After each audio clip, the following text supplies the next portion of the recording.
Jeff used to be a speaker pretty often, and he has not graced our stage for quite a long time. One of my favorite people.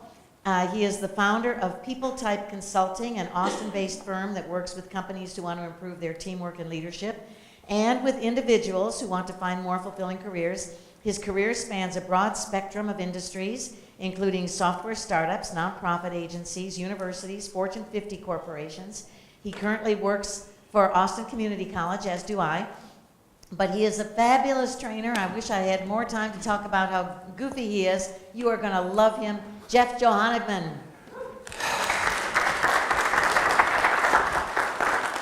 I always feel like I have to live up to your intros. No pressure whatsoever. First thing, boy, we got a little echo. Okay. First thing, the toughest thing you're going to have to learn this morning, how to pronounce my name. It's pronounced Jeff. Okay. People always ask about the last name. What is it? Is that Swedish? Is it Dutch? Is it Swahili? What the heck is it? It's actually an old German name. I think in the old country it was pronounced more like Johannigman.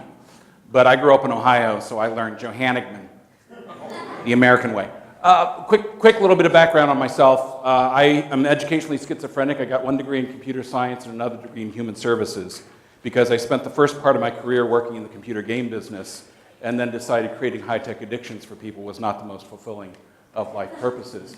So I got a degree in human services and started doing work in career coaching. I changed my own career so I could help other people change theirs.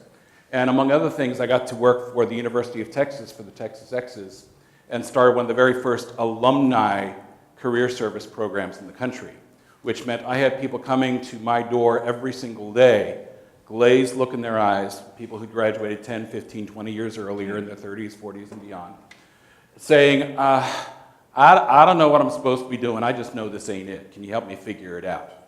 So for over the last 20 years or so, I've worked with an awful lot of people, hundreds and hundreds of people, who have found themselves in the wrong career, just as I did when I was working in the game industry, and helped them figure out where they could go to find more fulfillment, how to align their careers more successfully.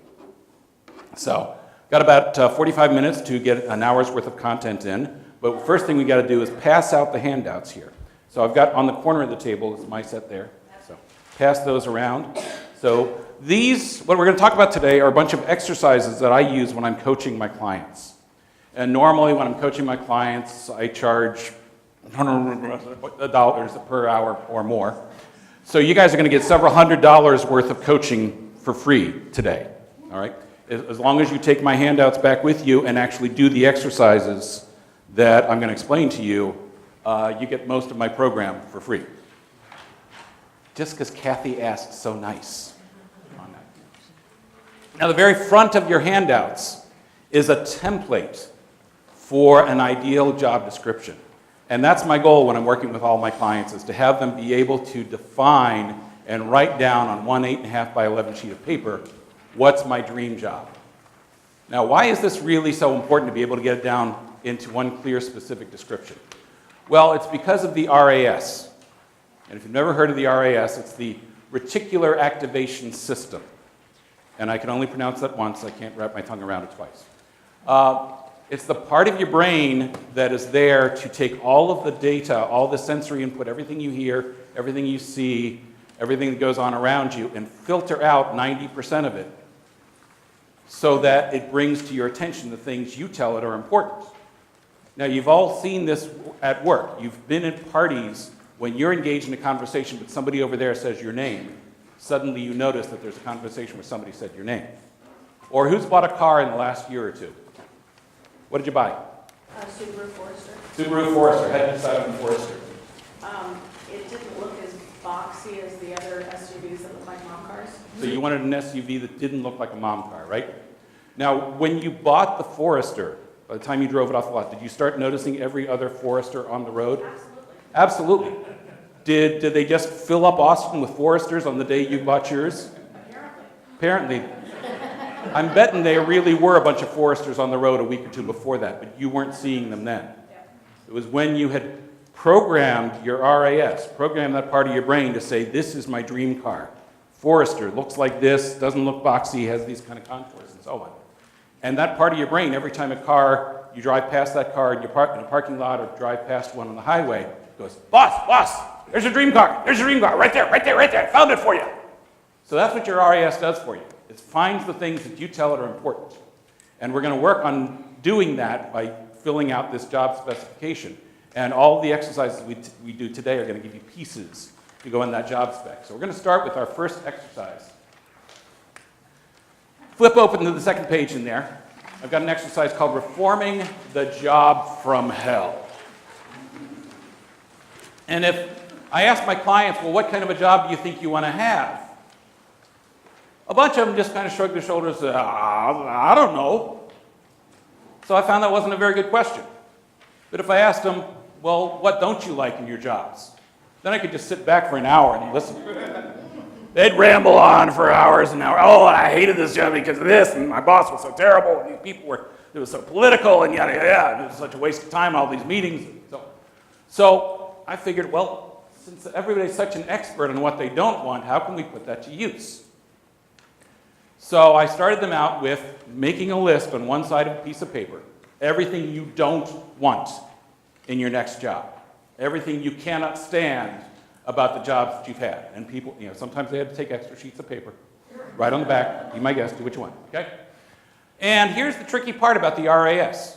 The RAS does not know how to negate an idea. It's kind of like saying, close your eyes now, and I say, you can have any wish you want as long as you don't imagine a pink polka-dotted hippopotamus. Okay? Do not let any image of that pink polka-dotted hippopotamus, the little tusks, the big nose, the little tiny ears, do not let any part of that enter your brain, right? Anybody succeed in that? No. Okay? So what you got to do instead is find another image that's the opposite of the thing you don't want to focus on. So I'll give you an example. A lot of people say they don't want micromanagement. Anybody want to have a micromanager? Anybody? Bueller? Anybody? Okay.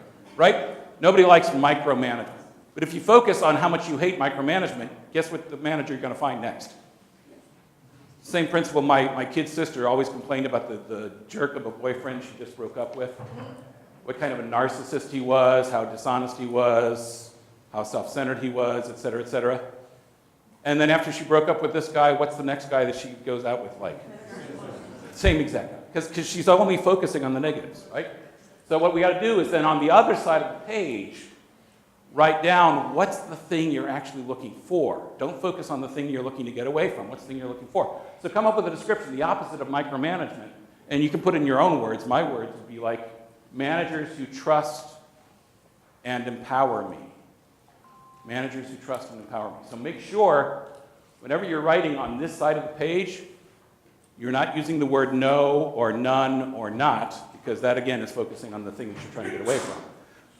You want to focus on a positive thing that you want to be looking for in your next job. Make sense? So I recommend you take about half an hour, sit down with this worksheet, go nuts. Think about everything you hate about that job from now on. Describe the perfect job that would make you miserable for the rest of your life. And then come up with what does that mean in terms of the positive opposite there. Make sense? All right, that's a warm-up exercise. Here's what I talk about when I call this aligning your career. Aligning your career means I found that there are 4 basic needs that you have to fulfill for your job to be in alignment. And having any one of these not working right is like driving a car with one flat tire. If you got one flat tire, does it matter what shape the other 3 tires are in? No. you're going to have a really bumpy, terrible ride, even if one of those tires is flat. Okay? So to really have a fulfilling career, you need to fill these 4 basic career needs. And you can fill in the blanks. I made this an interactive exercise for you guys. Number 1 are the physical needs, and this is the obvious one. This is the one where most people, if you ask, why do you have a job, they kind of go, duh, I need money, I need to pay the rent, I need to buy clothes, I need to put food on the table, and so on and so forth. But it's also important. You ever hear the axiom of do what you love and the money will follow? Anybody genuinely believe that? No, okay. Yeah, I tried it once. It didn't work out so good. All right? So you really do still have to focus on making sure that one of the components of alignment is covering your physical needs, is making enough money to live comfortably. Now, to do that, you really need to sit down with your budget and figure out what's my minimum livable amount of money. What's my minimum livable amount of money? But I also want you to think about another number. And the other number is what's my maximum believable? How much do I think, if there was a company that really desperately needed somebody with my skills, and they had just gotten a big round of financing or had a big windfall and a hugely profitable quarter, so they were busting with money, how much do I believe I could ask for and get? Now, we'd all like to say, I want to make $1 million a year, but very few of us can actually wrap our heads around feeling like we're worth $1 million a year. But I want you to think about how much do you really believe you could be worth if you really dream big and you found somebody who really needed you. Write that down. And your number for the physical is going to be somewhere in between those two. And I ask you to aim high and focus more on that maximum believable number, because I've seen amazing numbers of people get that when they focus on that. Second basic need, what I call the social emotional needs. This really means who am I working with and who am I working for?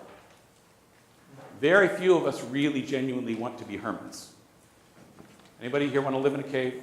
Isolate from anybody else? Okay, great. I know there's always one or two real subtle intro. I'm glad you came out today to join us. Thank you. It took a lot of bravery and courage. When I worked in the computer game industry, I worked with a lot of very shy programmers too, so I know it's kind of like bringing the kitten out from under the couch. Okay? But otherwise, most of us thrive by being a part of a tribe, belonging with a group of people. And most of us would like to be able to say, well, I get along with most everybody. And it's nice that we get along with most everybody, but that's different from, you know that there are certain types of people that energize you. Types of people you really feel like you belong with. Types of people who you look forward to seeing every day. And so under that section for social emotional, I just want you to jot down your first ideas for how would you describe the types of people that you really thrive and get energized by. Who would you consider to be your tribe? You really love working with really creative people. You really like working with really down-to-earth people. You really like working with people who share your perspectives on certain values or politics or what have you. But what is it that you have in common with other people that you consider to be your tribe? The third need, the intellectual needs. And this comes down to what are the skills that you really want to use? What are the knowledge areas that you want to be an expert in to be able to do your job? And it also comes down to what are the skills and knowledges you want to continue growing and improving? Because very few of us want to be doing the same thing next year that we're doing this year. And we don't want to find ourselves doing the same exact thing 5 years from now that we've been doing today. We want to continue growing and evolving and learning new things. And what are the kinds of things that you want to grow and learn and evolve in? Now, I found that for a lot of people out there, if you get a job that pays well enough, and you work with nice people, and you find it reasonably challenging in using the skills you want, they kind of stop there. They're content. They're probably going to still say, yeah, thank God it's Friday. And yeah, it is, thank God it's Friday. But, you know, that's fine. And that's about where I was when I was working in the game industry. I was working with nice people. I was getting pretty well paid as a producer. It was a challenging, interesting job, and so on and so forth. But it still wasn't in alignment. And I had to figure out what was wrong. And that's where we get to the fourth one. It's what I call the spiritual needs. And spiritual needs, I'm not talking about, oh, you got to go join Greenpeace, become part of a nonprofit.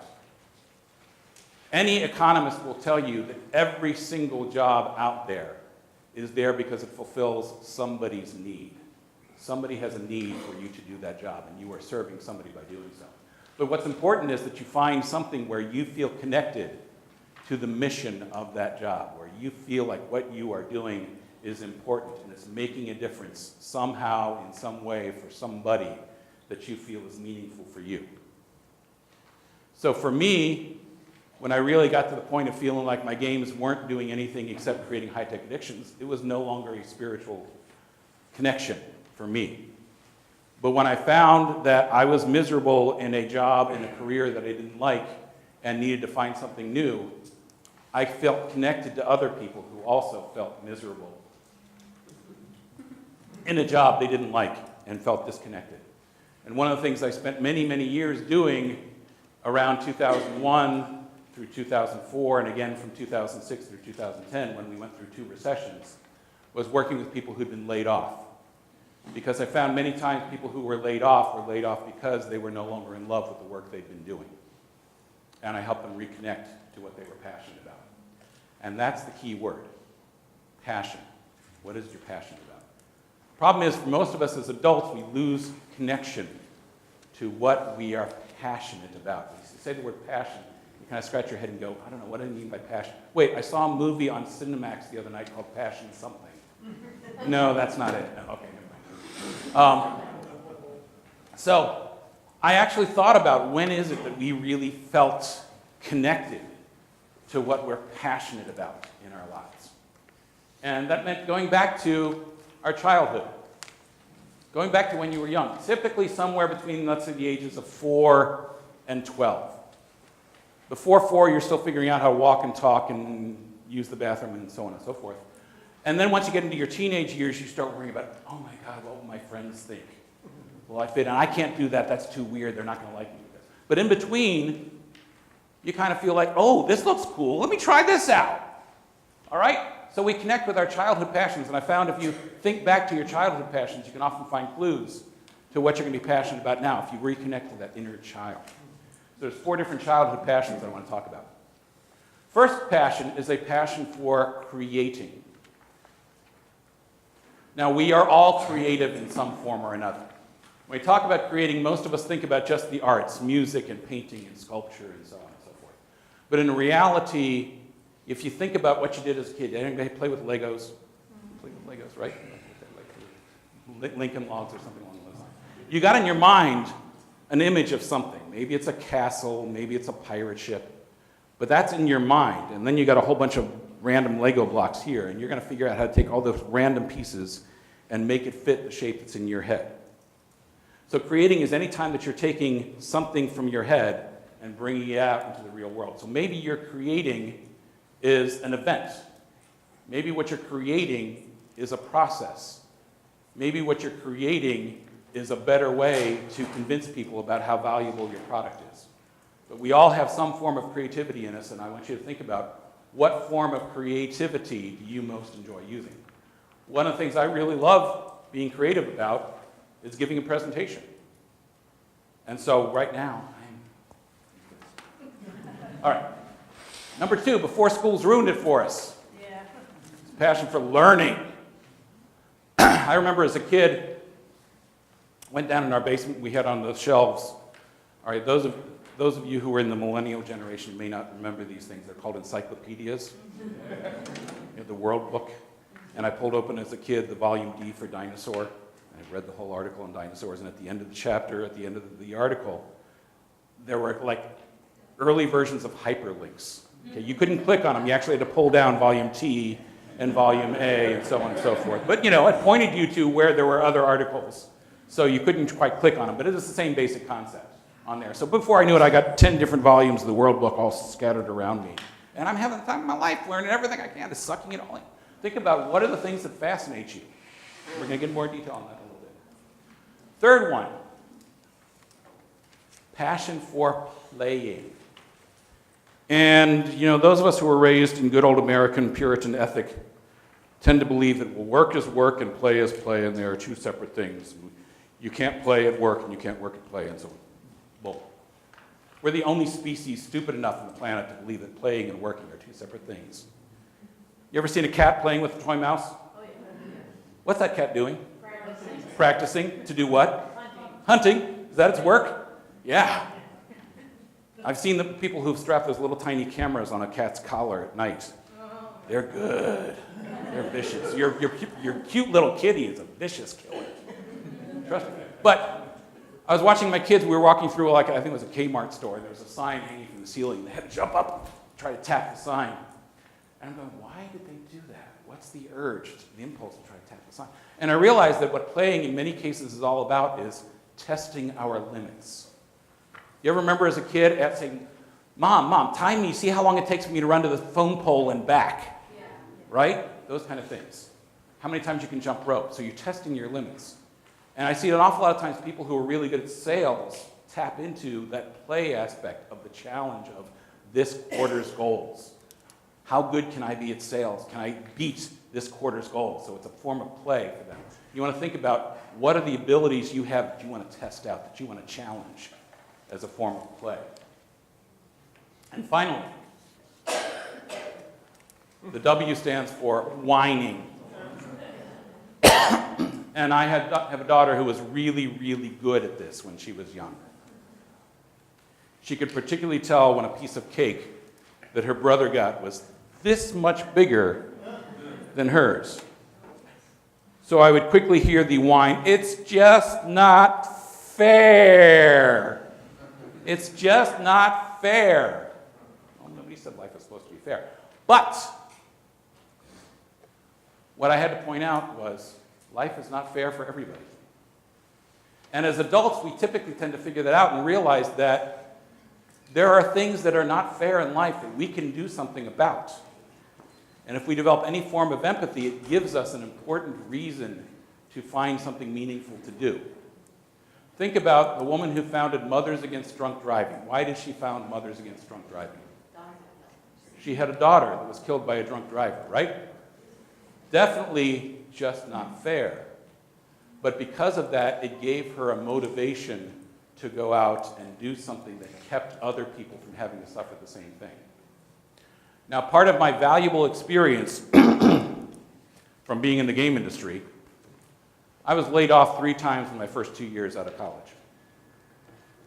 And probably all told, I was laid off at least 8 or 10 times when I was in the game industry, because game companies tend to have the lifespan of a mayfly. Go ahead and more detail on that. And game companies don't give you big outplacement package. They don't give you 6-8 months of severance. They give you a check for 2 weeks, a pat on the back, and a hearty good luck, son. So I had to learn the hard way how to do a good, effective, quick job search. And it gave me a lot of empathy for other people who were laid off or other people who were needing to find a job. So that's why I find fulfillment in doing it. So think about when are the times when you find something that you may have personally experienced that's just not fair, and you feel motivated to do something about it to help other people who either keep them from suffering the same thing or help them through the same thing. When all is said and done, Lance Armstrong's greatest contribution to the world is not winning a bunch of bike races by taking illegal substances. What's his greatest contribution to society?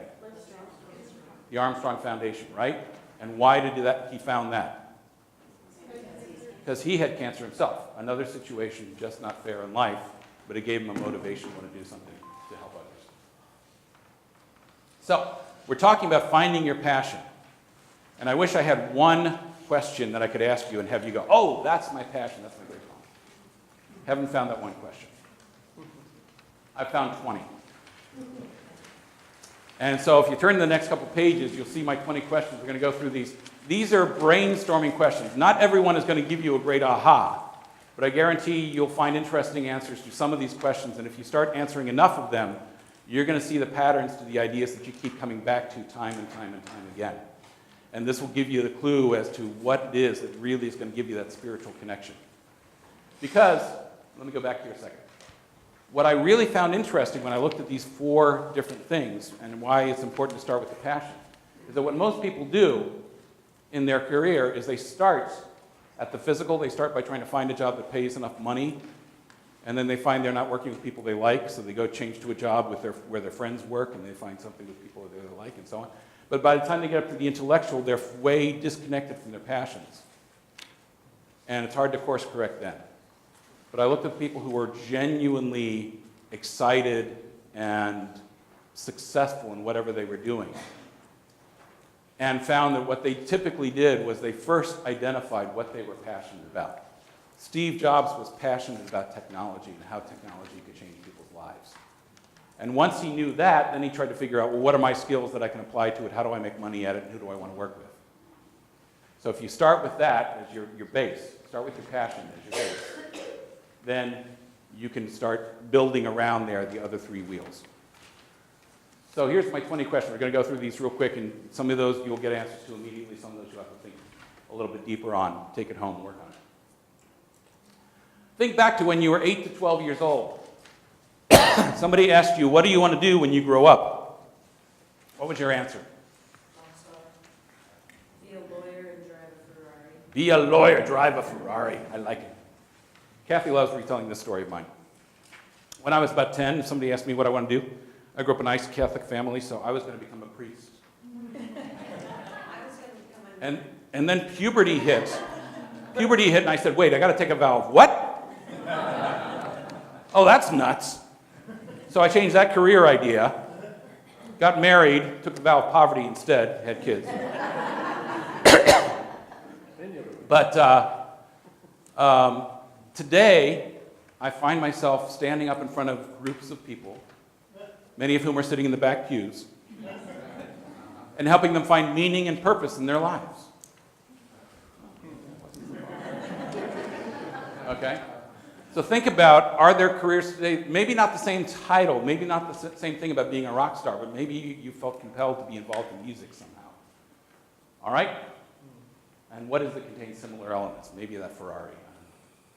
Number 2, imagine you got a rich uncle who's died, left you with a trust fund with one condition. You receive a comfortable income as long as you do something worthwhile. It's up to you to define what something worthwhile means, but as long as you do something worthwhile. So if you didn't have to worry about the income at all, if you had that guaranteed trust fund income, what would you do that was worthwhile? Not just lay out on the beach sipping margaritas. Yeah? I'd rescue dogs. You'd rescue dogs, absolutely.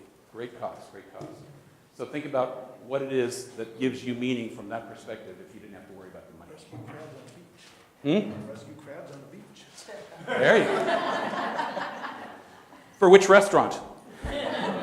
Oh, okay, gotcha. Number 3, if a genie could give you any talent and guarantee success in any field, what would it be? Many of us shut ourselves off from possible dream careers because we think we don't have the talent for it. How many of us would be lined up for, The Voice if we actually, knew that the genie was going to grant us that success? Number 4, think about the people that you've ever admired as your role models, as your heroes, as your mentors. Why did you admire them? What is it that they did? How is it you want to be like them? Number 5, think about the magazines that you read, the internet sites you frequent, the cable channels you watch. All of those things are targeting advertising at you. They are targeting you because they think they know something about what you care about and what you're interested in. What are your passions? So think about the products and services that they think that are important to you and find, are there ones that are advertising in there that really are meaningful to you? Are there things in there that you actually do care about? And would you like to work for one of those companies? Number 6, you get locked in a bookstore overnight. And yes, you've had plenty of caffeine, all right? What sections would you spend your time in? What are the subject areas? What fictional themes would you explore when you had the whole bookstore to yourself?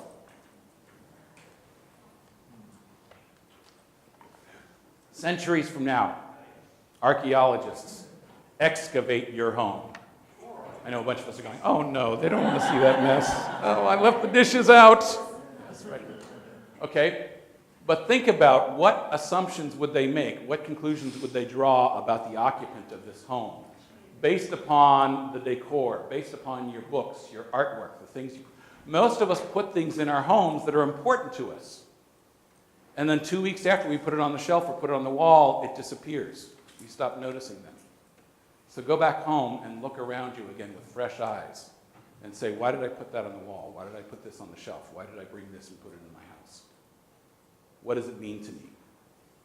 How is that reflective of who I am and what I care about? I have hanging on my wall an actual production animation cell from a Chuck Jones Bugs Bunny cartoon. Oh yeah. Oh yeah. It's so cool. Number 8. You can spend a week in a giant shopping mall, miles long, every type of store imaginable, and you got a credit card with no limits. What are the stores you'd visit? What would you spend your money on? Ooh. Yeah. But I find the next question is even more interesting. Imagine now you're going to open a store. You're going to run a store in that shopping mall. What kind of a store would you run, and how would you differentiate it? How would you distinguish it from the others in that mall? What is it would make it unique? How would you put your spin on it? Number 10, you get to manage a conference center. And as the manager of the conference center, you get to book any types of trade shows, conferences, conventions you can imagine. I'd be bringing in the coolest science fiction conventions, Comic-Con. As a fringe benefit, of course, you get to attend. What groups or topics would you book for your conference center? Number 11, you get together with your friends. What are the topics that you discuss, and what do they ask your advice about? You are a guru on something to somebody. And you probably don't even think about it too much, but your friends know what you're good at. You've been asked to teach a course at a community college. ACC, great place to go. Actually, I used to teach for the UT informal classes, a thing on changing career direction as well. But it could be anything, just one evening to a full semester. What would you enjoy teaching others about? Now, 12 is for the extroverts. This is for the introverts.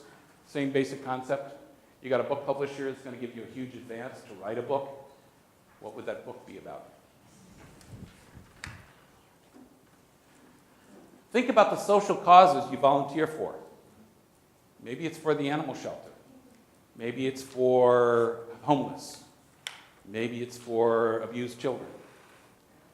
Most years I've volunteered for a group called Scare for a Cure, which puts on a live, interactive Halloween adventure for people every weekend through October.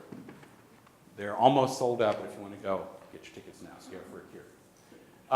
Why do you volunteer for them? Why is that meaningful to you? We raise money for the Breast Cancer Resource Center. And as we said on some of our t-shirts, we put the boo back in boobies.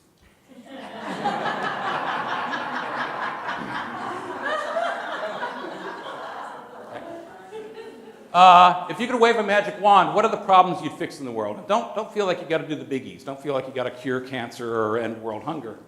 But I know it was a problem that companies were really too eager to lay people off when they had a bad quarter. And that was really unfair, and I wanted to do something about that, and that's why I ended up doing work in outplacement and helping people who've been laid off. That's how I first met Kathy back in 2001? 18 something, yes. Okay. Back in 2001 when Launchpad was first starting in that little office on Vernon, right? Yeah. Yep. All right, number 16. Think about the events or conditions that have caused you pain. Many of us have had what I would call a defining trauma, something that we went through, we experienced, we don't really feel comfortable talking about it a whole lot, but it gives us something meaningful that we want to keep other people from suffering. Think about the times when you get in the zone, when you lose track of time, when you completely look up and you go, wow, it's 4 o'clock, I should have gotten lunch. Oh wait, it's 4 o'clock in the morning. I really should have. Okay. What were you doing? What is it that makes you lose track of time? Think about any contest, real or imagined, that you would enjoy entering. And which ones would you win? I have a really nice big-ass trophy on my shelf at home from my Toastmasters contest. I was in Toastmasters for about 20 years or so and won the humorous speaking contest for the entire South Texas district. So for 1 year, I could claim to be the funniest guy in all South Texas. It was awesome. It was great.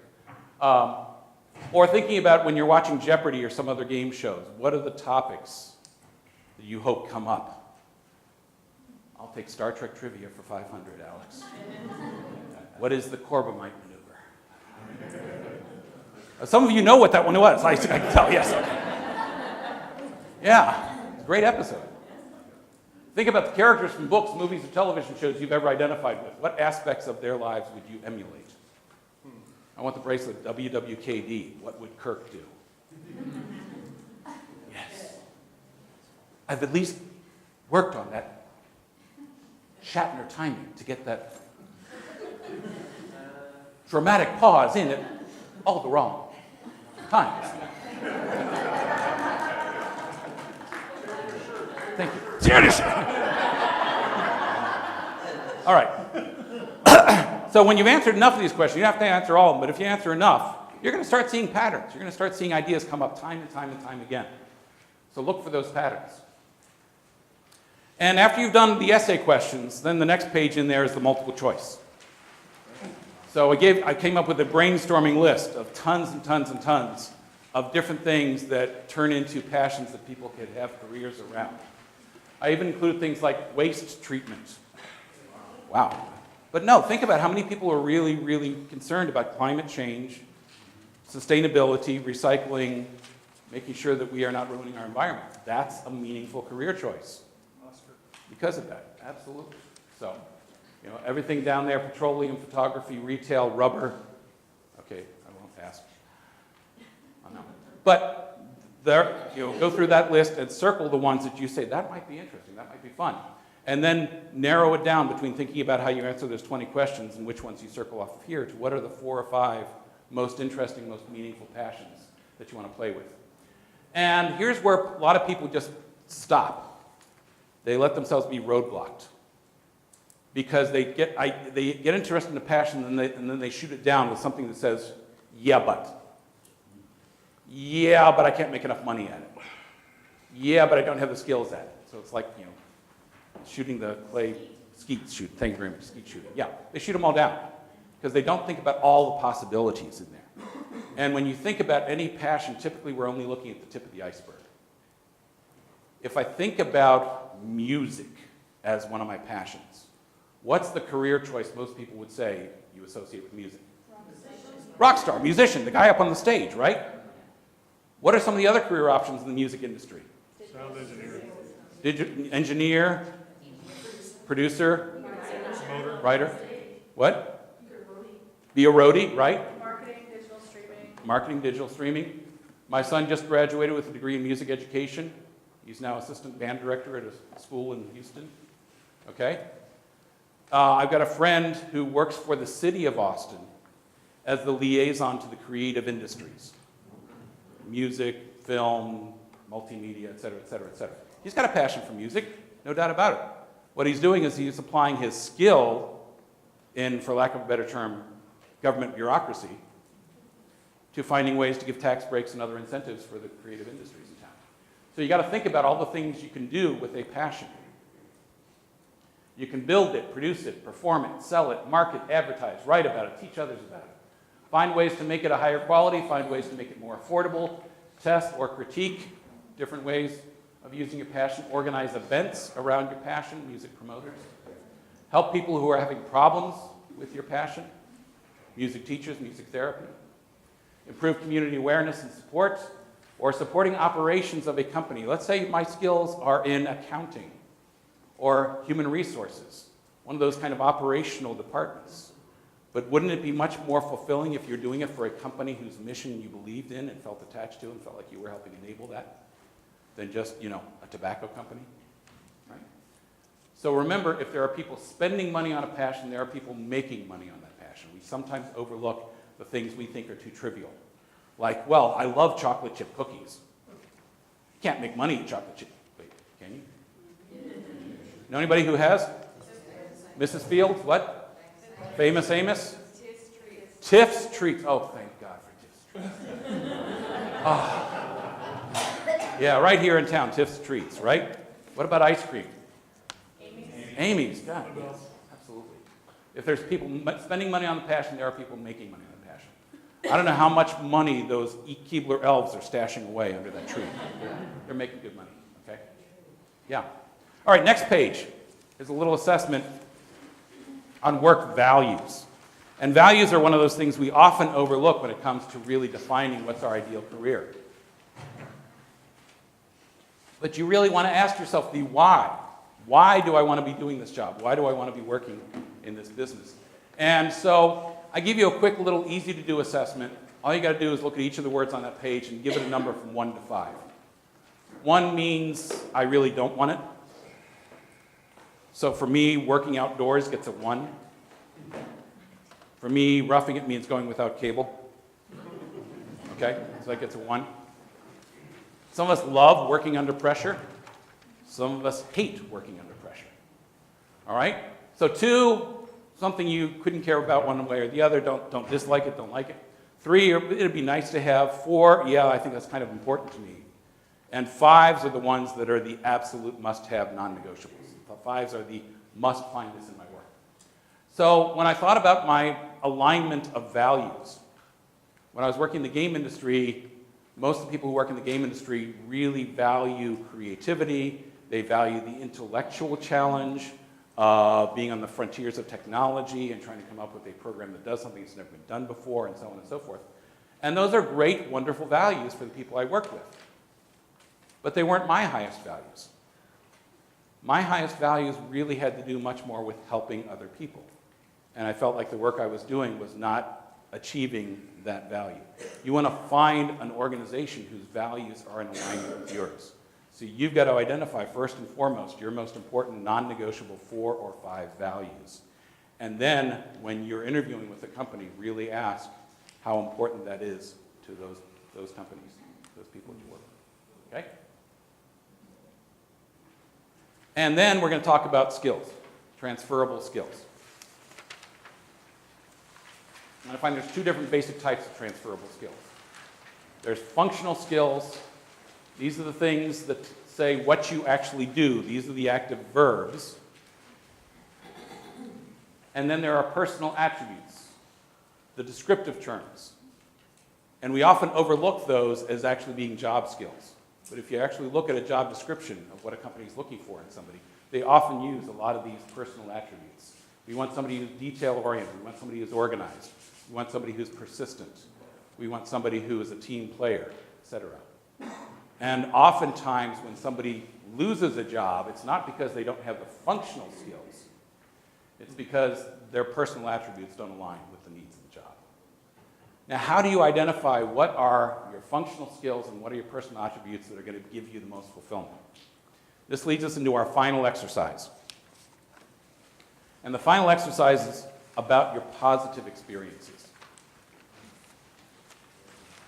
And this is not one I came up with myself. This is one that I adapted from What Color is Your Parachute?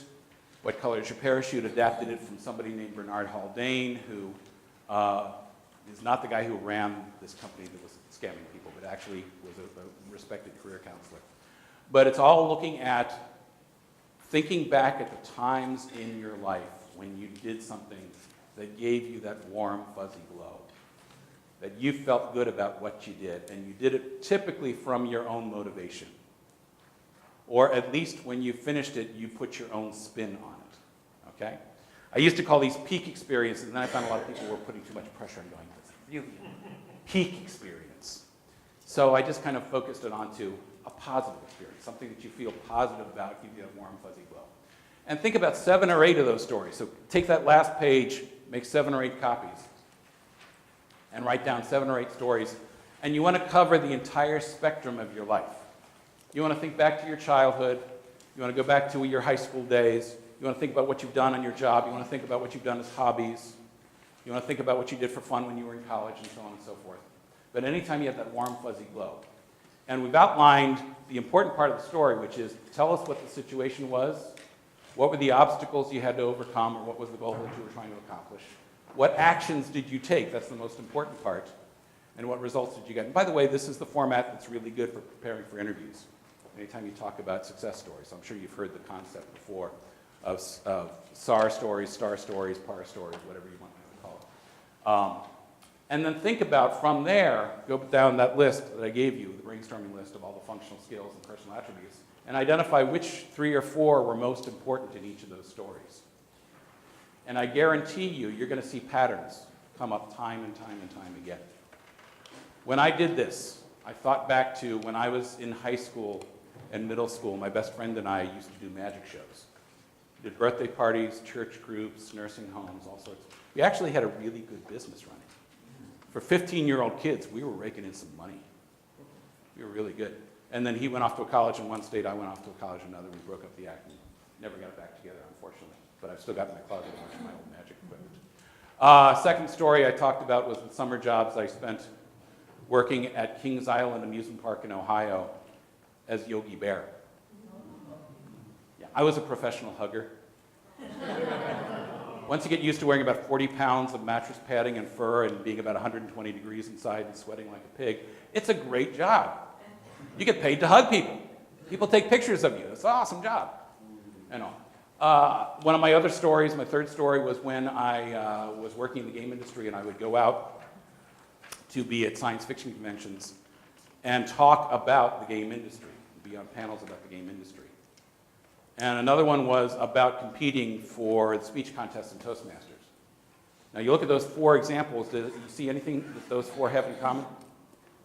Public speaking. I love being in front of an audience.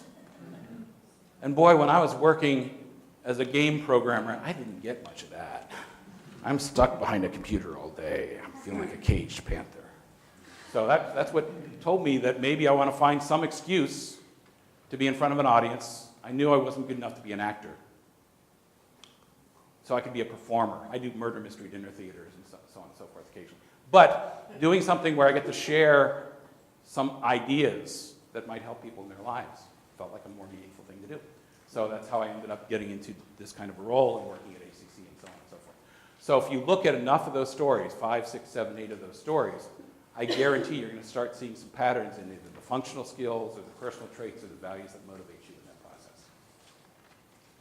And then when you're all done, you come right back around to that first page, that template. And if you've done all the other exercises that we talked about this morning, then you're going to be able to fill in. And you don't have to follow this word for word.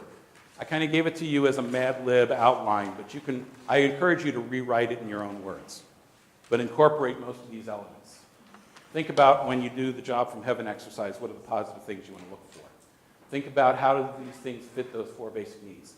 Include your passions, include your values, include your transferable skills. And this is the key then. Once you've done that, once you've been able to put all these together on one 8.5 by 11 sheet of paper, you combine them all into this ideal job specification, then the jobs will start appearing. Just the same way that once you had that Forester in your mind, once you knew the Forester was the dream car that you wanted to have, all the Foresters that you ignored and didn't see the week before started appearing. Once you can define what's your ideal job that incorporates your passions, your values, your skills, your basic needs, once you can really define that clearly, specifically enough on one sheet of paper, I guarantee you're going to be able to start seeing where those opportunities lie for you. Any other ideas, thoughts? Yes? So when you were talking about the childhood, and talking about the whining, I was thinking about that today in industry. You're seeing that component of it, they call it disruption. Yes. So like the guy that started Netflix, had an $80 late fee to Blockbuster, ended up starting Netflix. So there's a lot of the disruption in the industry, and it stems from that. So I'm just kind of curious about that from a generational perspective. Right. Well, I think that one of the things that's happened over the last generation is that when people see a problem 20, 30 years ago, we used to think, well, it's going to take a big company to solve that problem. Now when people see a problem, they can imagine, if somebody just wrote an app that could fix this, then you'd really have an interesting solution. If somebody just wrote an app that would let independent drivers figure out where there was somebody who needed a ride, then we wouldn't have to pay these exorbitant things and wait for taxis to show up 15, 20 minutes later, right? So somebody just had that idea that said it wouldn't take much. It would just take a little bit of thinking, a little bit of technical skill, and the basic idea was born. Anybody know where Facebook started? And what was the basic original app? Yeah, he was. I highly recommend the movie The Social Network. It's a highly distorted version of Zuckerberg's life, but it's still a fascinating story on there. But it's just because the movie opens with him getting dumped over dinner, and he doesn't even realize he's getting dumped until about 10 minutes into the discussion. She's taking herself today. Yeah, but he gets so ticked off by it that he comes up with an app so that people can rate whether the chicks on campus are hot or not. So, God, he was so misogynistic back then. Yeah. What's... Do you have any suggestions for thinking outside the box once you've mapped your passions and skills and et cetera? Looking at beyond the usual suspects. Looking beyond the usual suspects. I think that you play with some of those questions that we said earlier, like imagine that I had the genie, that I could wave a wand. What would be this dream fix for a problem that I get really frustrated with? So one of the things that I really recommend, and there are some good books about creativity and getting you to think laterally. Some have been written by a gentleman named De Bono, who put together a whole thinking course and came up with 6 thinking hats. And there's another book I love, goes back about 15, 20 years, called A Whack on the Side of the Head. And those give you really good creative exercises for thinking outside of the box and looking at problems from a lateral perspective. So highly recommend some of those as just great ways of tuning up your creativity. Has anybody here ever taken an improv class? You've taken improv? Where did you take your classes? UT? Yeah. Improv is a great way of honing your creativity because you got to really be able to think on the spot and come up with a new idea to riff off of somebody else's idea and then feed into somebody else that you're going to play with on there too. So yeah. All right, any others? Yeah.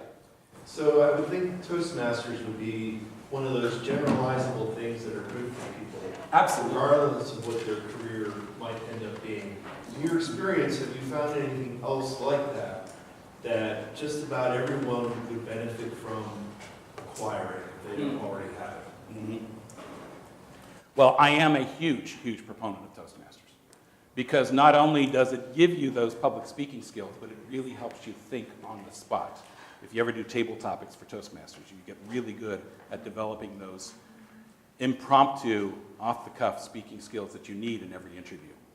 But as I just mentioned a minute ago, improv, I think a lot of people can benefit from taking just a short little improv class because it does teach you to think and problem solve on your feet. And it teaches you to relate well to a lot of other people who are playing with you on the spot. And it teaches you to trust your gut, trust your creative instinct. Because most of us really are afraid of having the fun we had as kindergartners. They've done tests to figure out who's creative. If you ask kindergartners, do you think you're creative? How many kindergartners do you think raise their hand? All of them, right? You ask high school students, are you creative? How many do you think answer? Maybe a third, maybe a quarter, I don't know. What happens to creativity in between? People. Doesn't life, yeah. We lose our confidence. We lose our belief. And they actually did a study to identify what differentiates people who are actually creative from those who are not creative. The only thing that they found that correlates was, do you think you're creative? If somebody said, yes, I think I'm creative, they typically work because they had the confidence to try out their ideas. If somebody said, no, I'm not creative at all, they weren't.